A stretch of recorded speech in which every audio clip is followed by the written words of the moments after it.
नमस्ते दर्शकों, मैं हूं गुंजा और आप देख रहे हैं टून डिजिटल स्टोरी। आज की कहानी दो ऐसे भाइयों की कहानी है जो कि हमेशा आपस में लड़ा झगड़ा करते थे। एक सेठ जी थे जिनके दो बेटे थे।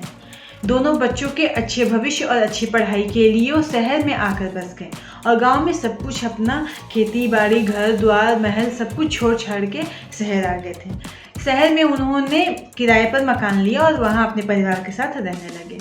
बच्चों ने पढ़ाई लिखाई की, अच्छी नौकरी प्राप्त की, बच्चों की शादी हुई। फिर उसके बाद से दोनों में विवाद शुरू हो गया। हमेशा घर को लेकर, कभी जमीन जायदाद को लेकर उनके बीच विवाद होता रहता था, लड़ाई झगड़ा होता रहता था।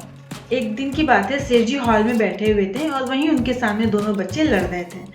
लड़ाई बढ़ते बढ़ते इस लेवल पे आ गई थी कि दोनों एक दूसरे को मारने मराने तक पहुंच गए थे।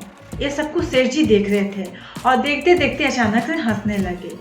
जब पिता को इस तरह से हंसता हुआ देखा तो दोनों बच्चों ने आश्चर्यचकित होकर पिताजी को देखा और बोला कि पिताजी, हम यहाँ लड़ रहे हैं और आप हंस रहे हैं।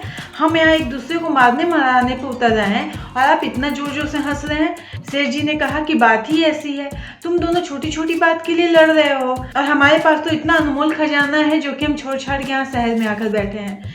दोनों बच्चे बहुत उत्सुक हुए जानने के लिए कि कौन सा अनमोल खजाना है पिताजी के पास।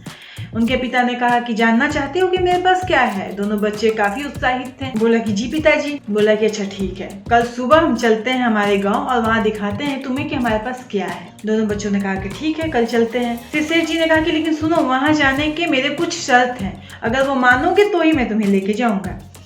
दोनों बच्चों ने कहा कि कौन सा शर्त। तो सेठ जी ने कहा कि शर्त एक ही है कि तुम दोनों लड़ाई बिल्कुल भी नहीं करोगे और बिल्कुल शांति से चलोगे।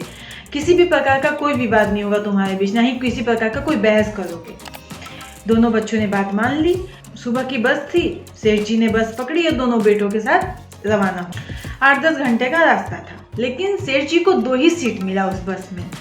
अब सेठ जी तो बैठ गए, लेकिन अब एक सीट बचा था जिस पर कभी उनका बड़ा बेटा बैठता और बड़ा खड़ा होता तो छोटा बेटा बैठता, फिर कुछ दूरी पे जाके छोटा खड़ा होता तो फिर बड़ा बैठ। इस तरह से दोनों तालमेल बैठाते हुए, एडजस्ट करते हुए अपने गांव पहुंच गए। जब सेठ जी वहां उतरे और वहां से कुछ दूर चल के गए, जाते जाते जब घर के नजदीक पहुंचे और वहां जो दृश्य देखा, फिर सेठ जी सर पकड़ के बैठ गए, दहाड़े मारकर रोने लग गए। दोनों बेटों को फिर चिंता हुई कि पिताजी को क्या हो गया, इतने जोर से क्यों रो रहे हैं। फिर उन्होंने जाकर पूछा कि पिताजी क्या हो गया, आप इतना क्यों रो रहे हैं, अभी तो आप अच्छे भले थे।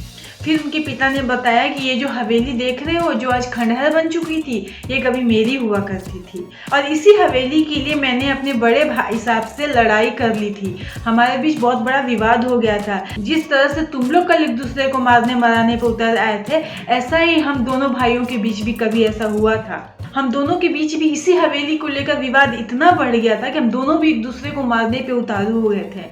बड़े भाई साहब ने बड़ा दिल दिखाया और ये हवेली मेरे नाम छोड़ गए और फिर जाकर वो विदेश में बस गए। ये हवेली तो मुझे मिल गई, लेकिन उस दिन के बाद से बड़े भैया ने कभी भी मेरा कोई हाल चाल नहीं लिया, एक बार भी फोन नहीं किया, कभी जानने की कोशिश नहीं करी कि उनका छोटा भाई जिंदा है या मर गया या कैसी परिस्थिति में। और मैं भी इस हवेली को छोड़कर तुम लोगों की पढ़ाई लिखाई के लिए, अच्छी शिक्षा, अच्छी परवरिश के लिए शहर चला गया और आज इस हवेली को देखो खंडहर बनकर पड़ा हुआ है। अगर उस दिन मैं बड़ा दिल दिखाया होता और ये हवेली भैया को दे देता तो ये हवेली सही सलामत होती, भैया यहाँ रह रहे होते और मुझे मेरे भाई का प्यार भी मिलता। कल जब मैं तुम्हारे ऊपर हंस रहा था वो इसलिए कि जो घर जमीन जायदाद ये सब होते हैं बहुत छोटी सी चीजें होती हैं और जो हमारे रिश्ते होते हैं वो बहुत अनमोल होते हैं, उन्हें बचा कर रखना है। बाकी जमीन जायदाद का क्या है, वो तो कल आप कमाओगे तो आपको मिल ही जाएगा। तो इसीलिए कहते हैं कि कभी भी अपने रिश्तों को बचा कर रखो, छोटी छोटी बातों के लिए लड़ा झगड़ा मत करो, अपना बड़प्पन दिखाओ, बड़ा दिल दिखाओ और दे दो जिसको जो चाहिए। अपनी कड़ी मेहनत और लगन से इतना कुछ खड़ा कर सकते हैं, शायद जो आपने बलिदान दिया उससे भी ज्यादा होगा। तो इसी अच्छी सोच के साथ लेती हूँ इजाजत, मिलते हैं अगले वीडियो में एक नई कहानी के साथ।